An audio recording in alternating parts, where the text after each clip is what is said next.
Hi, Scott Orland with Cinema Magazine. It is my pleasure to welcome Christian Bale, star of the new movie The Flowers of War. How disconcerting was this all for you to be the only basically English-speaking person in a total Chinese production? I didn't mind at all. I had no problem with it. You know, people have asked me, was I lonely or whatever? No whatsoever. You know, because you know, you feel lonely if people are ignoring you, but the loneliness doesn't come from not understanding a language. No, I felt like I had great company throughout. Did you learn any Chinese along the way? You know, I did. I learned, you know, it's a wrap and, you know, ready to shoot. Lunch. And I'm not talking anymore. They wanted to teach me that. And another one which is kind of a bit rude, but which they always enjoyed whenever I would shout that across the set. So I did learn some basics, yeah. Now, when you see this movie, it's based on the actual historical events that happened in Nanjing in like the late 1930s, which is when the Japanese invaded China.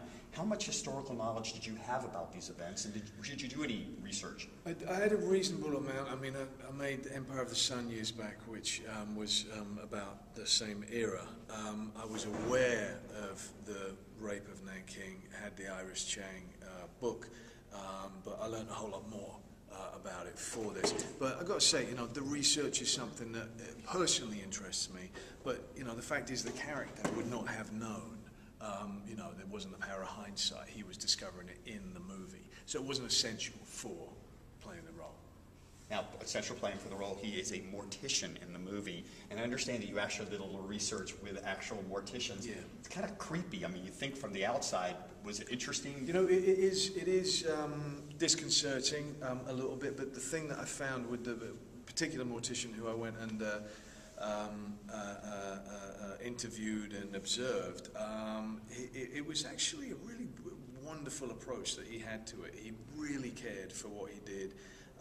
There wasn't any sense of it being a morbid endeavor. It was one of kind of grace and wanting people to be treated in the same way that he would want his own family. But regardless, yeah, the very practical actions and job that they have, yeah, not everyone could stomach it, and certainly not everyone could stand there having a sandwich. But I think we all needed it at one point. As they were doing it. But it is a wonderful service that they provide, and wonderful to meet people who have a true passion for, you know, what he considered his calling. Has your true passion for acting. Christian, thank you so much. Really terrific movie, Flowers of War. This is Scott Orland. Until next time.